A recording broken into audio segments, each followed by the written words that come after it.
The Hellie Pod, as always, is brought to you by Viore Clothing. Been a staple of my wardrobe for, I don't know, two and a half years now. Absolutely love the stuff. It is the finest athleisure wear on the planet. They make everything.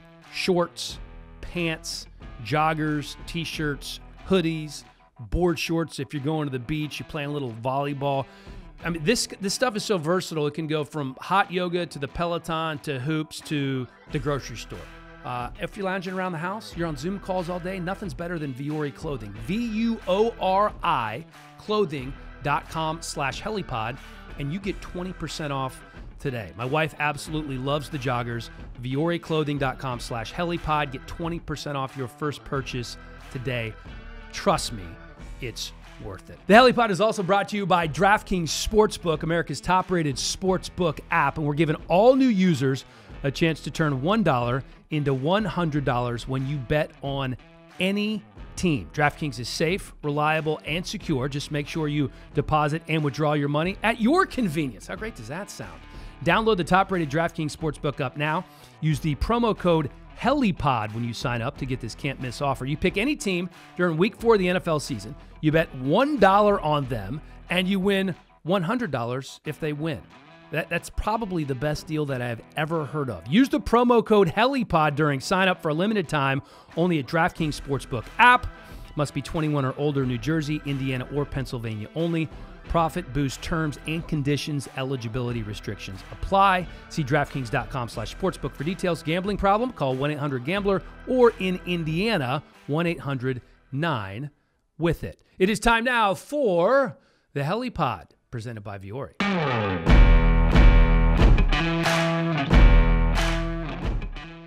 All right, MJD, here we go again. And for the first time this season, there is a COVID outbreak in the NFL that has caused a postponement of the Titans-Steelers game. The Titans had 9 players and staff test positive for COVID this week. Their linebackers coach, Shane Bowen, tested positive last week. So that's 10 total people in the organization. The NFL was taking their time to decide exactly what to do. And once they had an additional player test positive, they decided to postpone that game to Monday or Tuesday.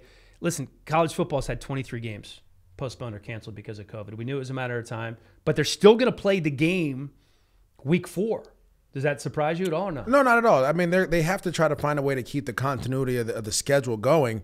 The thing is, with an outbreak like that, you want to try to eliminate anyone else getting affected. So what they've done is they've told the Minnesota Vikings, hey, this is what happens. So you guys need to quarantine. And they did the contact tracing. Yeah, the contact to see who's touched. The same thing happened in Atlanta because they almost postponed Atlanta's game. I bet you the Falcons wish they did, but it's neither here nor there. We knew this was going to happen, so the league had these protocols in place. I think is awesome, but it puts you at a disadvantage. And I think on the first podcast we talked about is the responsibility is not just the players; it's everyone, coaches, staff, and it affects the outcome.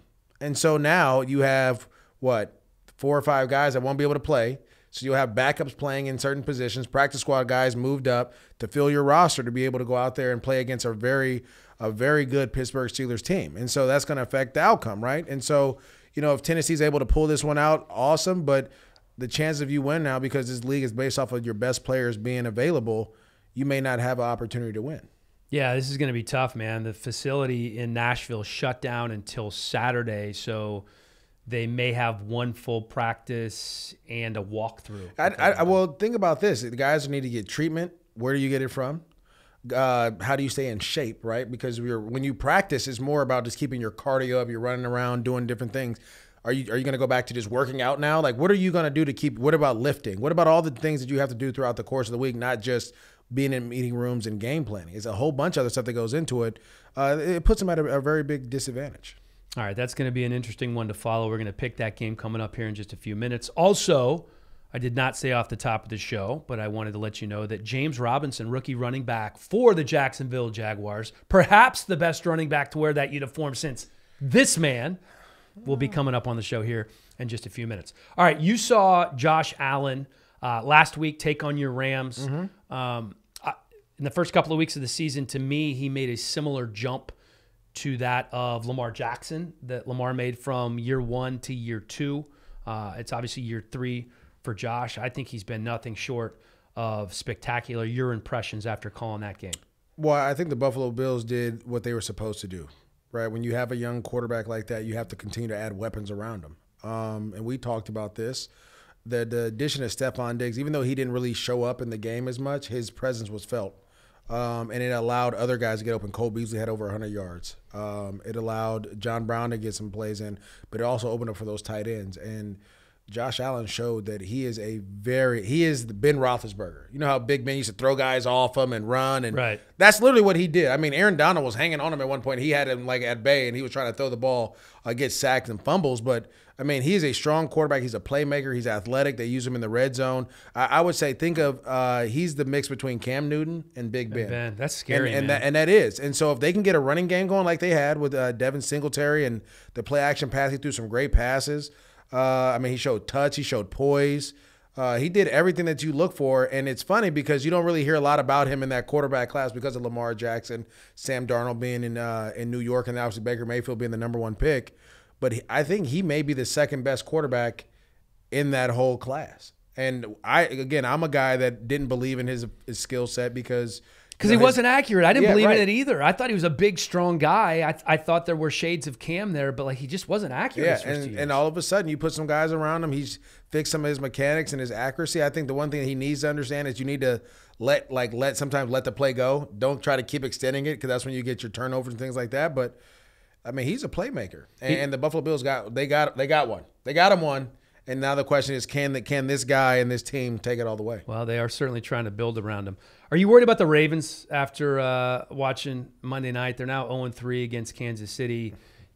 I mean, I feel like it's an overplayed and over-talked about storyline, but it's true. As of right now, they cannot play from behind. Lamar didn't even pass for 100 yards. Mahomes shredded the secondary. Yeah, I mean, that's not who they are. And you have to remember, I can't go into a bar and try to sell a woman on something that I'm not, and then down the road she's eventually going to find out that I'm not that because my natural instincts or my just who I am by nature is going to come through. So you're not going to be able to walk in there and say, "Hey, my name's MJD. I'm 6 feet tall." Yeah, I can't do that, right? Which is fine. I don't need to. But what I will say is, when Baltimore runs their game plan, they're unstoppable. And so I was very surprised they didn't go for it on 4th down in the red zone on the first drive. I was very surprised to see them try to run pass plays in that area when they normally just run the read option and they just maul guys. And that happens a lot. Sometimes, and a lot of that happens when you have these high-profile games. You have OCs that want to be head coaches. They try to showcase more than what they are instead of just if you win games as an OC and you put up points, you will get an opportunity to be a head coach. I promise you. But the first thing you have to do is win games. Forget trying to show how explosive your offense is on national television. Just go out there. I mean, the Baltimore Ravens last year when they played the Rams on Monday night, it was the most explosive game I've ever seen in my life, and they beat them up. It was unbelievable. Against the Chiefs, I didn't see any of that. Yeah, I didn't see anything, and so you put this on Greg Roman. Well, yeah, it was the play calls. I mean, you can't ask if Lamar Jackson from the first drive, I think had 20 yards rushing. They were breaking off runs of 10, 12 yards a clip, and then you start drop back passing. You get a 1st and 25, and instead of just running the ball, you try to go empty and throw it. Now it's 2nd and 25.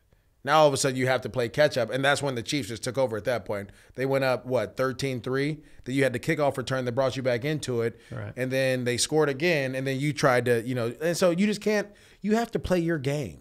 And if you play your game, you'll be fine. You have the pieces to do that.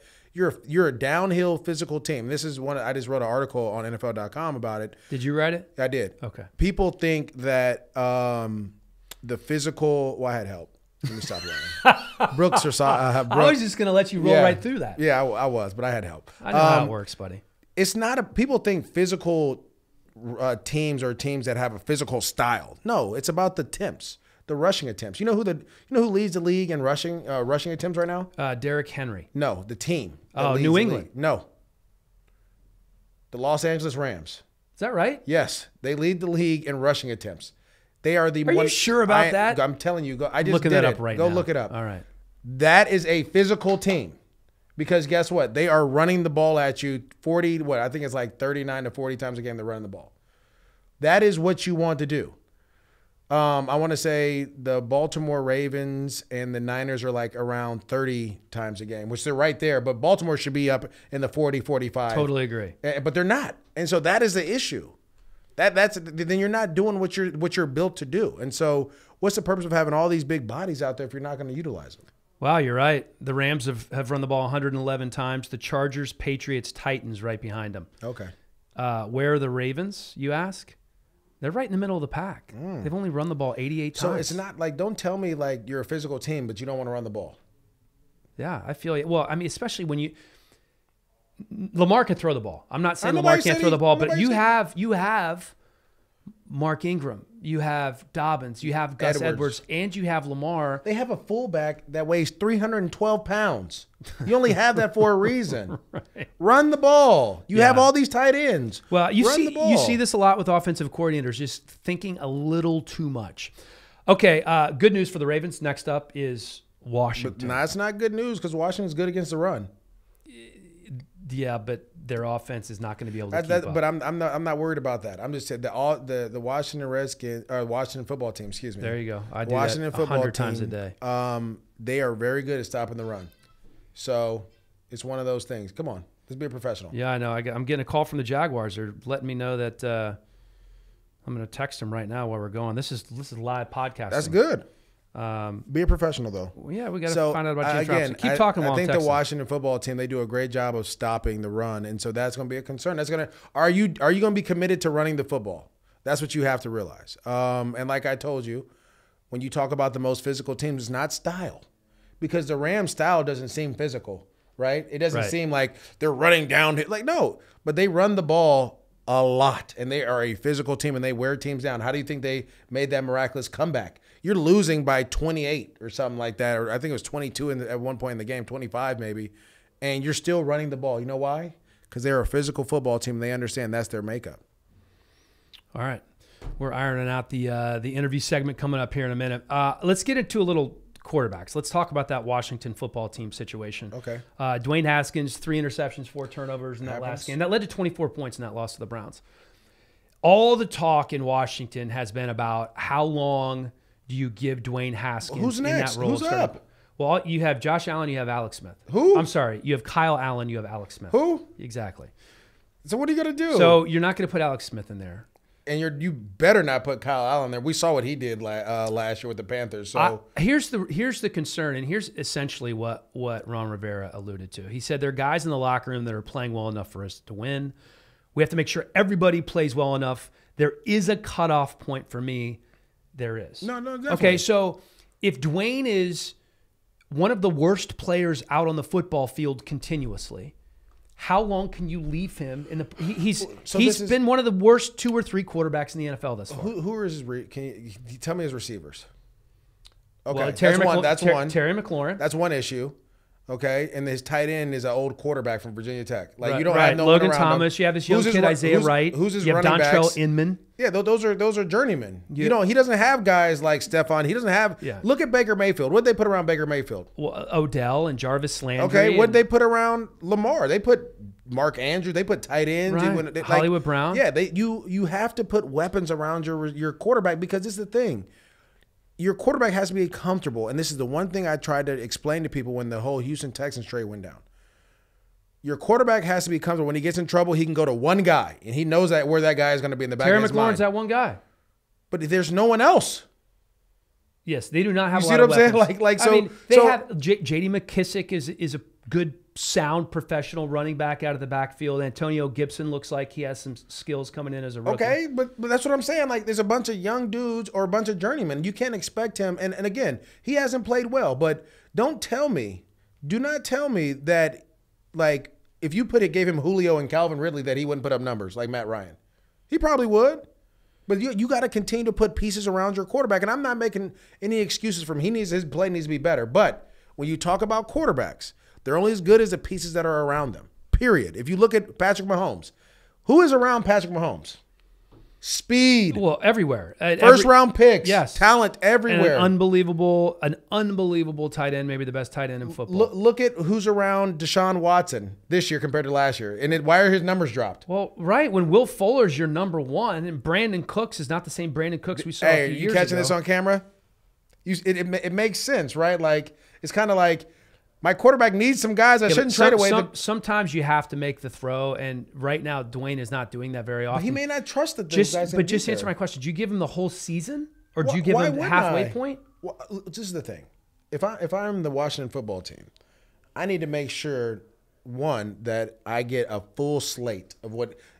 Let's be honest, they're not going to the playoffs. Agreed. So let's. This is a year. Again, if we're doing the 5-year thing or whatever model you want to go off of, I want to see a full year of Dwayne Haskins. Okay. I want to know what he's good at and what he's bad at.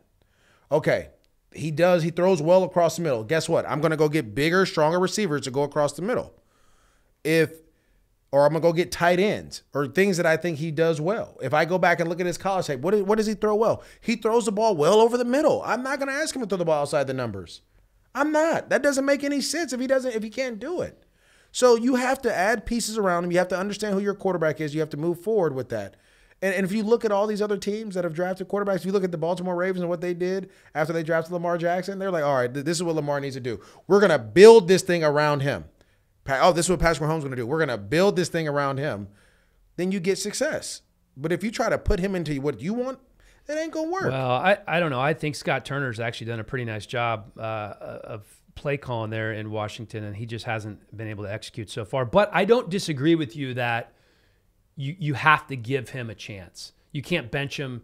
The bye week, I think, is week 8 for Washington. You can't bench him week 8. Unless it's Alex Smith. You're not going to. I just think you can't risk, if you're Ron Rivera, who is a smart head coach, who's a former player, you can't risk losing the locker room in the first year because you won't play the better quarterback. But who's the better quarterback? If Josh Allen. Or Kyle Allen. I keep saying Josh, I'm sorry. Yes, thank you. If Kyle Allen is a better quarterback in that system and gives you a better chance to win games, and players on the team know that, do you risk losing the locker room? This is what people, and I understand that because I've been in those situations.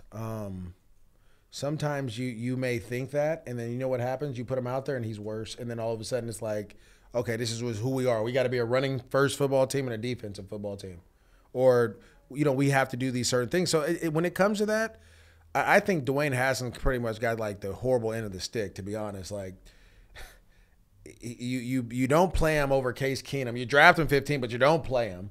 Then you finally decide to play him. Well, like, it just was too much, man. Like, he wasn't ready. Jay Gruden didn't want to play him. Jay Gruden didn't want to draft him, but Jay's not there anymore. And here's what I worry about for Dwayne. He's not Ron's guy either. Yeah. So they didn't draft him. So they could cut bait after the year. But I do think you have to give him 10, 12 games this year. Okay, if you're going to cut bait, why are you trying to win? If you have the chance to cut bait, why are you trying to win games in? Because you got these other quarterbacks. That's the rub. You can go get Justin Fields or Trevor Lawrence, and if you're one of the top 2 picks. But if you win games, guess where you picking? You'll be 8-8, 7-9, 6-10 every year because you're picking 12, 13, all the top Justin Fields, talent. Trevor Lawrence pick up there. Yeah. And the North Dakota State kid. All right, I'm going to hit on a couple real quick because we have James Robinson coming up. Carson Wentz has been poo-poo platter. He has the lowest passer rating in the NFL.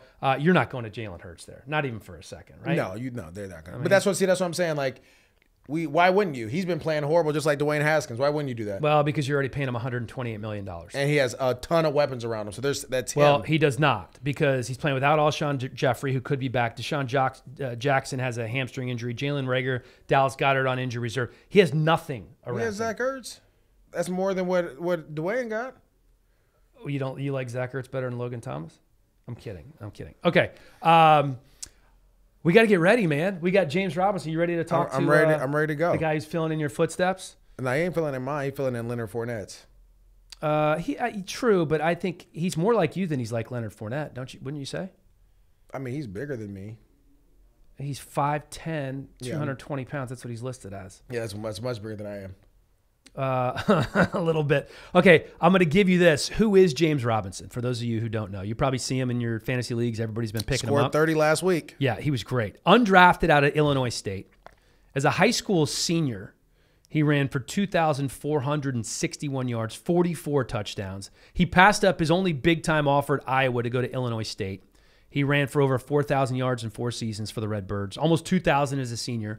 But here's the deal. He ran a 4.64 at the Combine.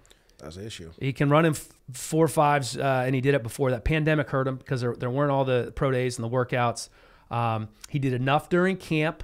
He really impressed with his pass pro, which is a huge deal for young running backs. He turned heads when they put the pads on despite no preseason games.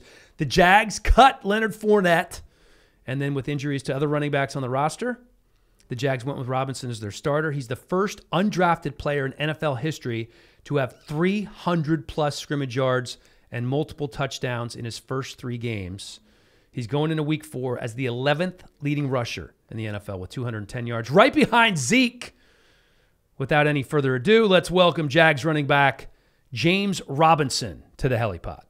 Fresh off the practice field, here he is, James Robinson, the biggest surprise in the NFL this year. Just like you drew it up, man, right? Yeah, exactly. Get on the field. Do what you can.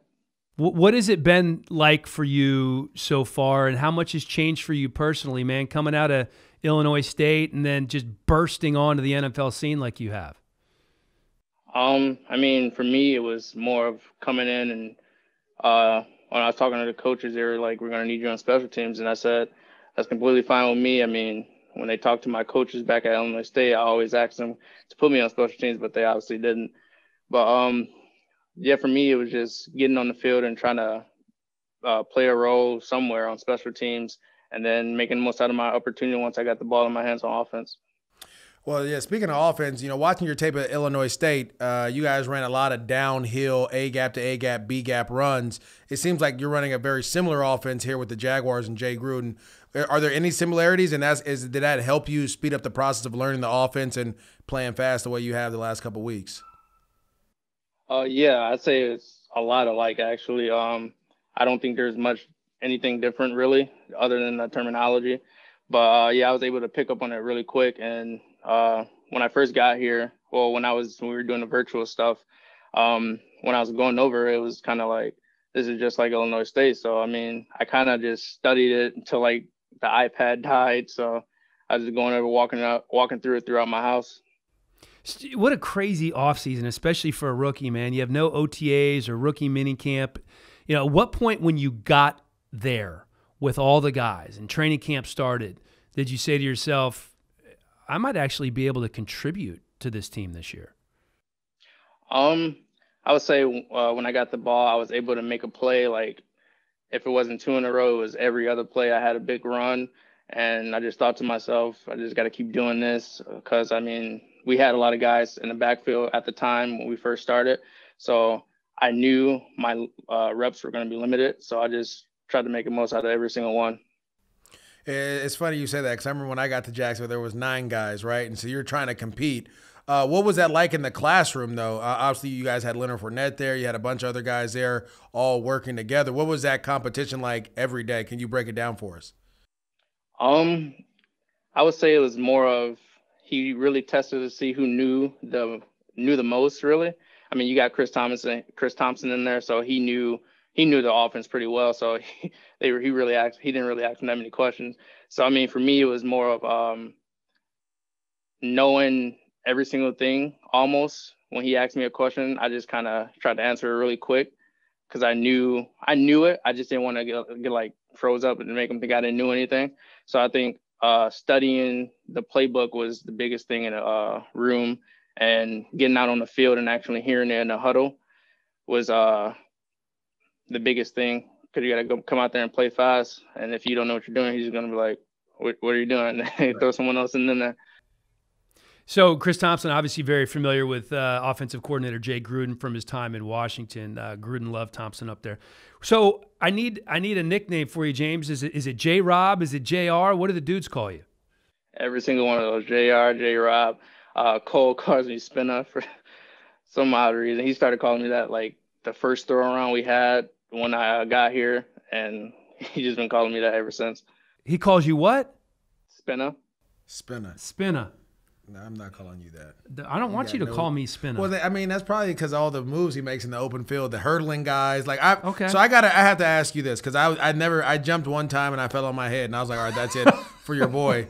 But it seems like, you'll do whatever it takes. If it's jumping over a guy in open field, running through guys, trying to get in the end zone. Like, what have you learned? And to be honest with you, I actually got a chance to talk to somebody that's from your hometown that said, you've been doing this since high school in Pop Warner. So where does that come from?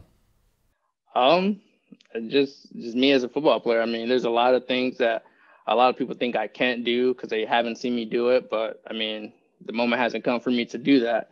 Like at Illinois State, coming out, catching the ball out of the backfield, I didn't have that many catches. But that's not what we were because we had receivers to do that. We were power. We had an offense that we just ran the ball all the time. So I think there's a lot of things that people thought I couldn't do that I actually can. So, I mean, being able to do it here and showing what I can do, I mean, it's just great. James, I'm going to read some numbers to you because they don't even sound real, okay? 1,888, that's your freshman year of high school. 2,469, that's your sophomore year of high school. 2,200 plus your junior year and over 2,300 your senior year and 158 touchdowns. Are those real numbers? Yeah. How did you got one FBS offer from Iowa and you turn it down to go to Illinois State? Why only one offer and why Illinois State? I would say for me, it was more of, I didn't do camps. I think I went to like a couple maybe. I went to like a camp and it was like probably almost 300, 500 kids there almost. And I got one rep on a route. So I was like, I don't really want to do the camp thing. So I went to Blue-Gray All-American Bowl for down in Dallas. And I think I did pretty well there. But I mean, I think I just kind of relied on my tape for offers and stuff like that. And then I visited Illinois State my sophomore year. They actually offered me my sophomore year, and they just stuck with me throughout the whole thing, and I felt like I could play there right away. See, MJD, this is a broken system. When a guy like James Robinson gets one big-time offer, this is a broken system. Well, that's one of the things I think a lot of people don't talk about it, and James, you can kind of relay, like, as a player, you have to push yourself nowadays because of social media, huddle, camps, all these different things. And so a lot of these schools, Dan, back when I played, they would go out and try to find you. Now they just sit back and wait. And so what James says, like he didn't, again, it's taxing. And so that whole process, though, talk about just the high school process and then going to Illinois State and why, and then from there just going all throughout Illinois State into where you are now. So when I decided to go to Illinois State, I think for me, I didn't really have a lot of pressure. I think it was more of, I knew once that was the only offer, a big offer I had was Iowa. And then I decided to go there. It was more of, I knew I was going to get asked why I didn't go there because it's a Big Ten school, all that stuff. But for me, I knew I could probably play there right away. So once I got there, it was same thing here, making the most out of every single touch I got, tried to score every single time. It was like I reverse fields in practice and score.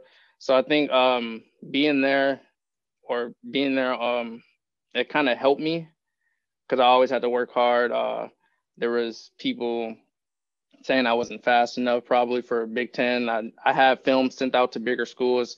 They just didn't offer. I mean, they came into my school and talked to me, but just didn't offer. Just told me to keep doing what I was doing. But obviously I was going to do that anyway. But other than that, that's it. What did you think when you got to Jacksonville? You're an undrafted rookie, not from a big time school. Leonard Fournette is obviously the number one running back. You're just thinking you're going to maybe play special teams and fight for a roster spot.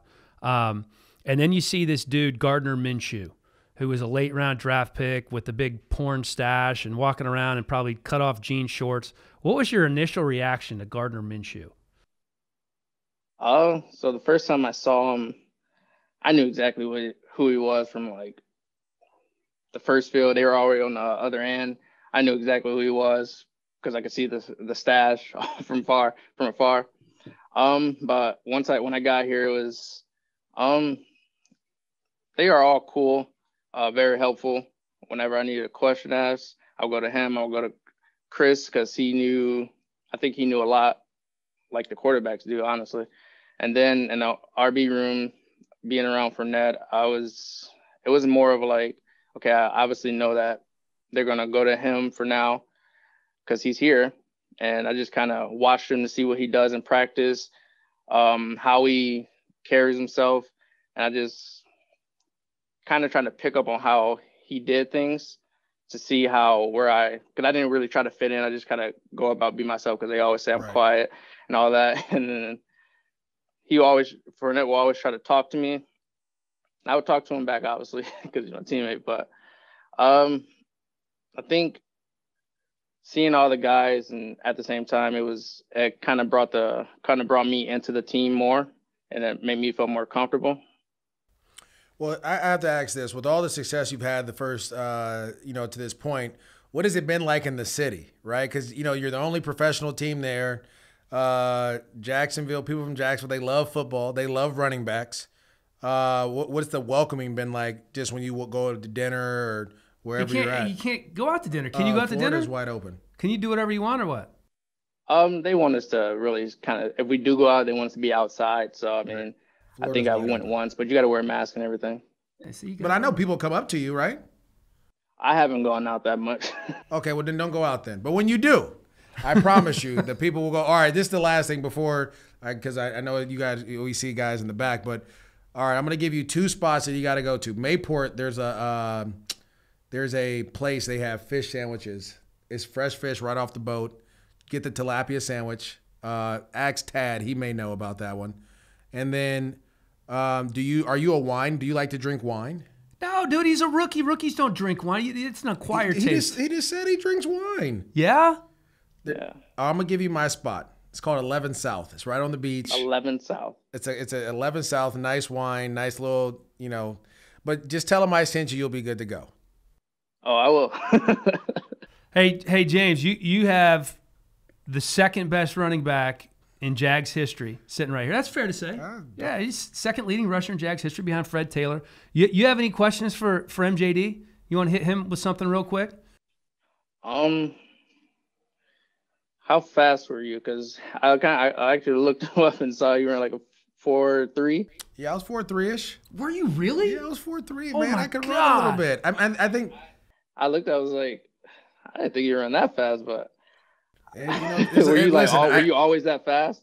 I was a track guy early on in my youth days, but people don't understand how fast guys are on the field, and I think that's the part that, like, I could run 4.3, but dude next to me is running 4.1 or 4.2, right? Or you could run a 4.6 or a 4.5. I'd like to see somebody running a 4.1 or 4.2. Oh yeah, the Raiders had Stanford Route ran 4.2 something. Chris Johnson ran 4.2. Yeah. So you see those guys there.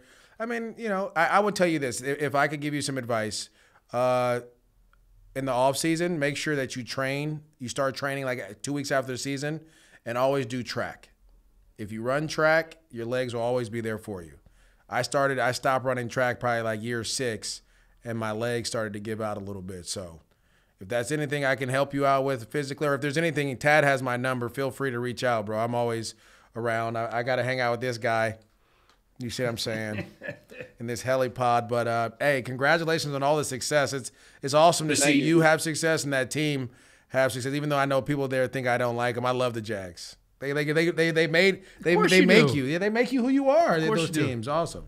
Hey, James, man, good luck against the Bengals. I'm sure you've already heard this, but they're giving up over 180 yards on the ground. So I'm sure everybody that has you on their fantasy football teams expects you to have another big game this week. Appreciate the time, brother, and good luck this weekend, okay? Thank you for having me. Time for a quick break so we can tell you about our sponsors. Let me tell you about a company called Vaco, started by one of my good buddies, Brian Waller, many years ago. Back in 2002, one of the co-founders. Vaco is the premier talent and solutions firm that provides boutique-level service with global reach in areas of consulting, consultative project resources, executive search, permanent placement, and strategic staffing. You need somebody to fill that C-suite position, Vaco has you covered, and they have you covered in a lot of different places. Accounting, finance, technology, healthcare IT, operations, administration, or International Managed Services. Vaco has grown to serve over 40 markets across the globe. They have 1,000 employees, 5,000 consultants, and $750 million in revenue since 2002. At Vaco, they do it right. Check them out, vaco.com, for more info on how Vaco connects people to their dream jobs and helps leading companies find talent to grow their business. I want to tell you about something that I started about 2 months ago now. It's a product called True Niagen. If you want to invest in your long-term health like I have, I think you should try them out. We have something in our cells called NAD, which supports our energy and our body's ability to repair itself all the way down to this cellular level. Well, it turns out that NAD declines as we age. It also declines when we overexercise, we don't sleep enough, and even when we're exposed to a virus. There's only one NAD booster that is backed by Nobel Prize-winning scientists, 10 published human studies, and regulatory approvals for safety. That's True Niagen.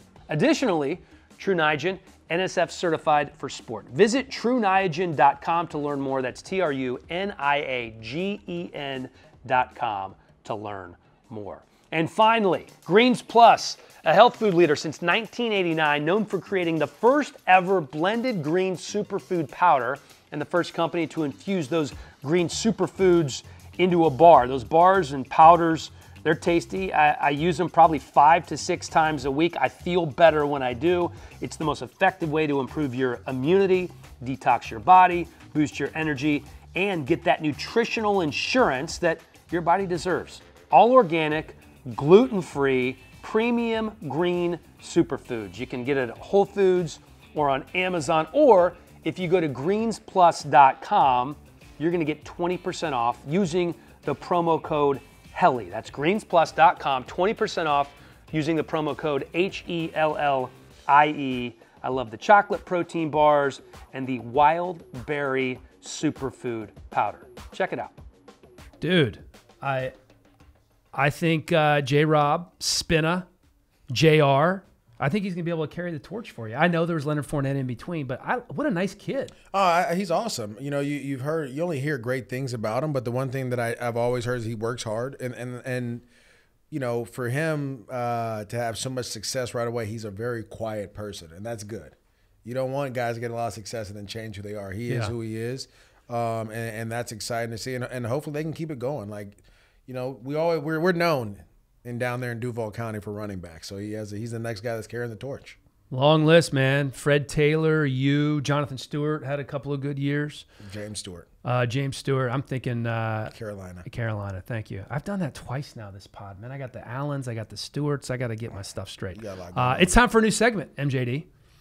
It's called They Are Who We Thought They Were, courtesy of Denny Green. Love Denny Green. May he rest in peace. The Bears are who we thought they were.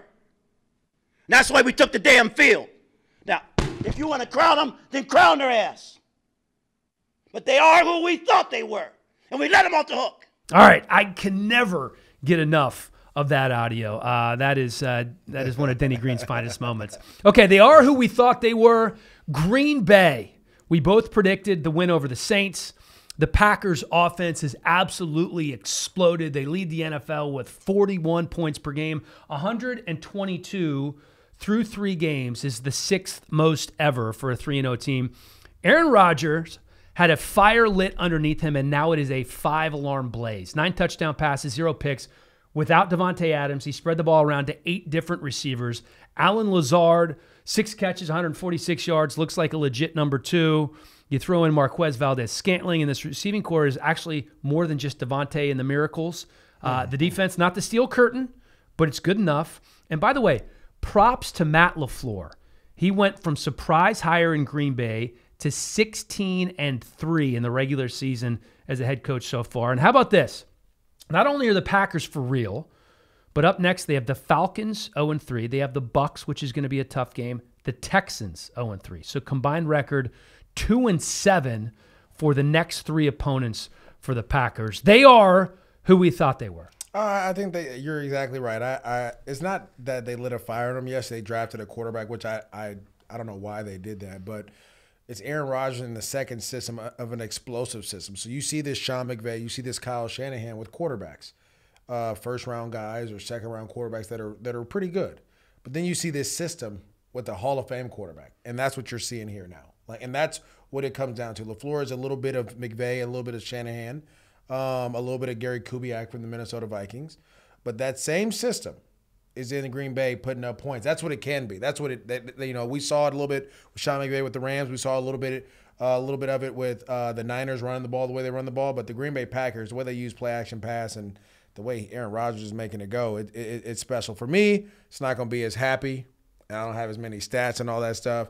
But the Philadelphia Eagles, I mean, they are who we thought they were, right? And it came down to going against the Cincinnati Bengals, a game where you have an opportunity to go down the field and win the game in OT. Carson Wentz does becomes Superman, ties the game up. I don't know why you're struggling with the Bengals, but you are. And instead of kicking a field goal, you get a false start. Say a delay of game, or a delay of game, false start, whichever way it goes, and then you end up punting it, playing for a tie. That is a problem. As a football player, you never play for ties. You would have been pissed. Yeah, I'd have been livid. I'd rather do the little throw around play and try to score and then lose with them doing it than settling for a tie. That to me tells me you're just we just can't take any more losses. We just have to try to a tie is okay. Or on the flip side, is it saying our division is the NFC least and a tie is better than a loss, and they throw one pass and they're in field goal range and they could win the ballgame? No, you can't think like that, because as a football player, you only have so many opportunities to win, right? It's not like baseball. It's not like basketball. It's not like hockey. It's none of that. You have 16 opportunities to put your best on the field, and you have to be aggressive in those opportunities. When you take your foot off the gas, and we saw this, this team has played, week 1, you have a 17-0 lead, you lose to the Washington football team. Week 2, you get manhandled by the Rams. Week 3, this is a game for you to bounce back, and you don't bounce back. At the end of the day, it comes down to these dudes. They're just not the team that we thought they were going to be, and that's why they are who we thought they were.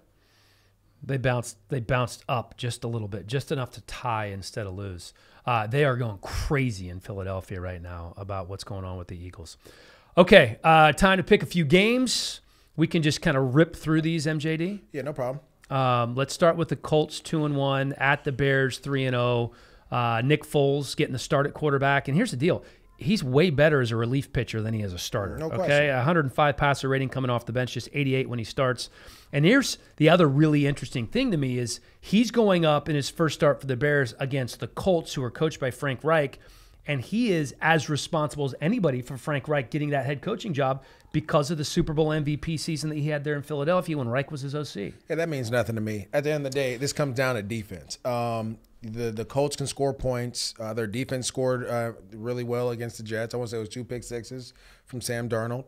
But I just think the Bears' defense is going to be too much. That's just me. And I think the receivers for the Chicago Bears are better when Nick Foles is there. Their routes are a little bit more crisp. They know the ball is going to be where it needs to be. Allen Robinson is still a dog. Finally had a game. Yeah, right. Better chemistry with Foles in one game than 2 years with Trubisky. And so I just think, if they can run the ball the way they have and get those guys involved in the passing game, it may be too much for the Colts. Let's not forget, okay, the Colts lost to the Jags week 1, and Phillip Rivers is going to throw a pick. That's every game he's going to throw one.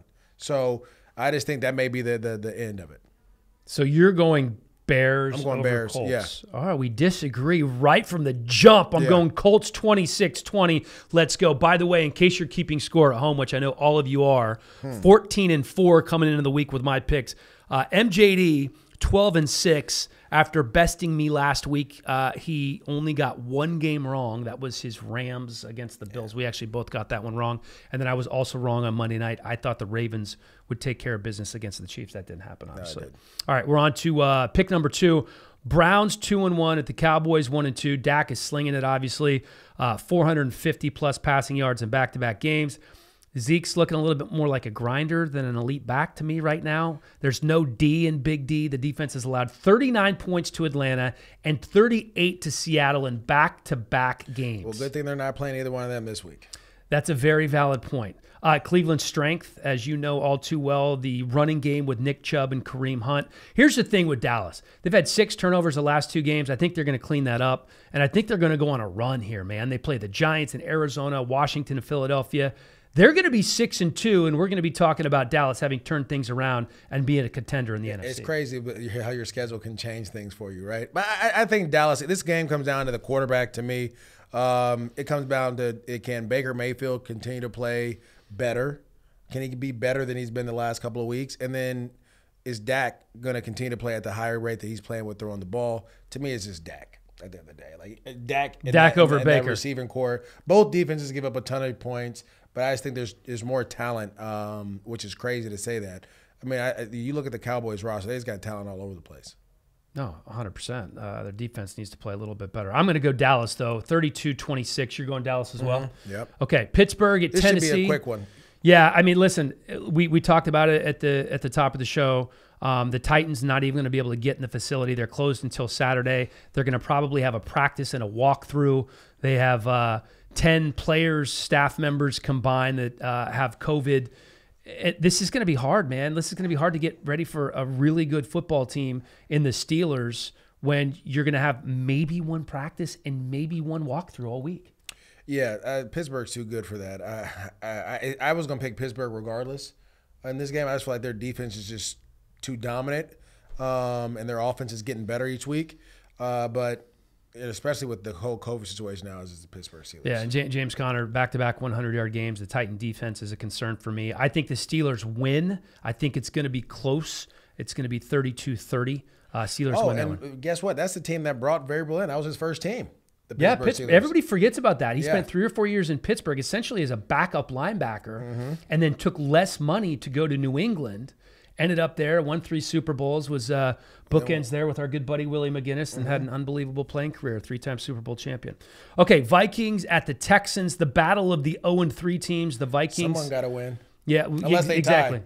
Which we see teams that play for those. So go ahead. Oh, man, you are just hating on the Eagles. I'm just being honest. No, I think you are, and I think the Philadelphia fans appreciate that. Vikings also dealing with some COVID issues because they were the team that played the Titans, so they had to shut down for a little while. Breakout game last week for Justin Jefferson. Moved from the slot to outside, resulted in 175 yards. Dalvin Cook exploded, career-high 181 yards against Tennessee. That all being said, when it comes down to the nuts and bolts of this game for me, I trust Deshaun Watson more than I trust Kirk Cousins. Kirk Cousins has been absolutely terrible and this the year. Vikings defense has been just as bad as well. So to me, it's just, look, Deshaun Watson, they're due to have a get back on track game. And, you know, in this, because I know we're going to do our fantasy pick things, our locks of the week. I'll just give it to you right now. Will Fuller is one of my locks of the week, my fantasy stud of the week in the receiver position, because, again, the Vikings are so beat up. We know the Texans want to throw the ball. This is a good week to have him in your lineup. All right, so we're both picking Texans. I'm going 24-20 in that one. Patriots at Kansas City. Patriots have 7 takeaways. That's tied for the NFL lead. I think they have to have at least 2 to have a chance in this one. What do the Patriots do best defensively? They take away your main weapon. What is the main weapon at Kansas City? They don't have a main weapon. They have several main weapons. That's why I can't bet against Kansas City. Even when they had Tom Brady and they were playing these games and they won that AFC Championship game, it was 31-34 or something like that, or something high scoring. Right, it was a high scoring game. Kansas City Chiefs score points. If you can't score with them, that's your fault. I'm picking the Chiefs. All right, I am too. 34-24. I think this is going to be a relatively easy win for the Chiefs. Bills 3-0 at the Raiders 2-1. I'm going to love to watch the gamesmanship here from Bills defensive coordinator Leslie Frazier to see if he employs the same tactic that Belichick did. He's not going to double the check down guy? No, they're gonna just run their cover 2 scheme, their bend don't break. That's what they do, and that's what the Rams struggled with early on was the bend don't break. But I think the one thing the Buffalo Bills have, or the advantage over the Raiders, they're healthy. Yeah. Right? And that's the biggest issue right now. The Raiders aren't healthy. You're missing 2 of your receivers. Offensive line's banged up. And that front 4 can get pressure on the quarterback and from Buffalo. So, to me, and then at the end of the day, Josh Allen's playing really well right now. He's playing as good as any quarterback in football, you could say. Yeah, so I think even though I know they're going all the way to Vegas, I believe in the Bills right now. I love the Bills. I'm a Bills believer. I just feel like we can't go chalk all the way across the board. I need to differentiate myself from you as a true soothsayer, an all-knowing game picker. Yeah. I'm going upset alert here. Raiders 28. Raiders bounce back from what happened in New England. 28-26. With all those receivers hurt. Here's what I think they're going to do. I think they are going to ride Josh Jacobs. I think the belly of that Buffalo defense is weak. Defensive tackles, Ed Oliver, Quentin Jefferson, Harrison Phillips, Vernon Butler. They had 3 tackles combined against the Rams. But they're not going against that starting offensive line. Richie Incognito's out. The right tackle's out. They paid a bunch of money to. Next man up, MJD. Yeah, that mean he's talented, though. Next man up. And by the way, they have to travel to Las Vegas. I think that makes a difference, as you've said before, in terms of the travel. You alluded to it, the Fantasy Gold segment that we're going to do for the first time this week, because I think people want to hear what you have to think fantasy-wise. We're going to give you 2 players going into the weekend, not always going with the obvious picks here. My first guy, Kenyon Drake. 59. Why are you laughing? Come on. 59 touches in 3 games. That's tied for 7th most in the NFL. He hasn't done a whole lot yet, just 239 scrimmage yards. We're all waiting on him right now. Just 1 touchdown. He's only been targeted 5 times, which is weird. He's not going to be targeted a lot. They just traded for D-Hop. They have all those other receivers. That's the one reason I try to stay away from him, but I understand because they're going against the Panthers. The Panthers give up a ton of points to the running back. So I see what you're doing. I get it. You don't got to tell me about Kenyon Drake. No, it's less about Kenyon Drake. It's more about who he's going against. Okay, yeah. Than it is him. So. And I do understand your point about D-Hop. In terms of target share, he's getting 35%. That means 1 out of every 3 balls is going to D-Hop. They better.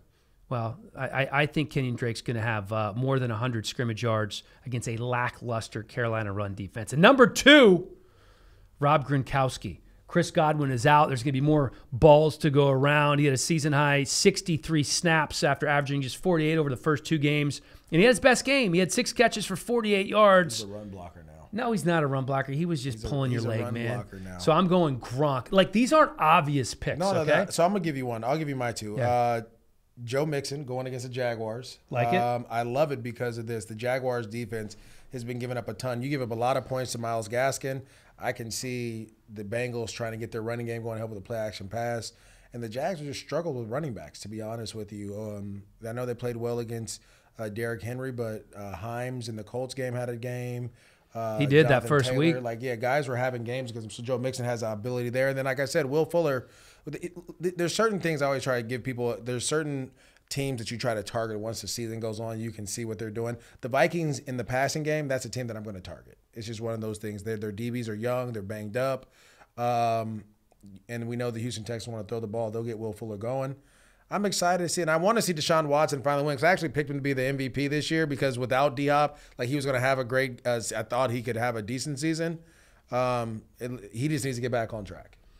All right. Fantasy Gold. There you go. Dude, you've been dealing with fantasy since you were playing. No question. You know me, that's what I do. You were somebody who saw the value of embracing fantasy as a player, and it actually kind of helped get you into media. Yeah, well, this is the thing. I can't say I'm the smartest person in the world, even though I did go to UCLA. Oh, God, please. But, people were against fantasy, and fantasy was one of the major components of growing the NFL. Right? 100%. The NFL went from $2 billion to $5 billion because of fantasy football, and I just wanted a piece of the pie. That's all it was. You're a greedy Smurf. Hey, man, listen, I'll be whatever you call me. Just don't call me broke. But I tell you this much. It's been awesome because you get to interact with a lot of people. It's another way to interact with our fans.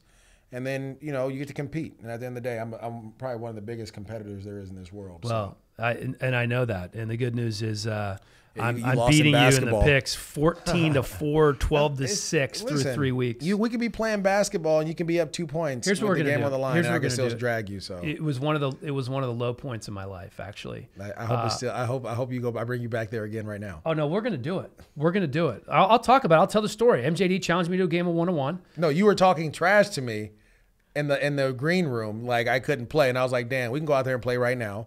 And you were like, "All right, let's go." I'm like, okay. And we went. And here's the thing. He's a bully. Okay, we got out there on the court. He's fouling me. He's bodying me up. At that time, he probably weighed 240 pounds. I'm a svelte 198. Pushing him around. He wanted to play a man's game. We weren't playing. What, you thought this was NBA? Dude, you can't foul me on every play. But dude, let me tell you something. And this is what you forget about people like MJD. Because looks can be deceiving at times. This, like I said, he looks good now. He had put on a little weight back then. This is probably 2 years ago. But He's an athlete, man. This is a world-class athlete. He ran a 4.3. He would body me up. I don't care if he's 5'3", okay? He was bodying me. I couldn't even. 5'8". Sorry. No disrespect intended. Yeah, but you're taller than me. You still lost. That was the problem. I know. But you know what? So bad. Rematch is coming, baby. We'll film it and we'll put it on the pod and I'll drag you again for the world to see. No, we're not, because I've been working out. F45. That's fine. You can work out all you want to. It'll be you can play basketball. I'm going to start doing legs. Okay. Whatever you want to do. All right. See you next week, buddy. Picks.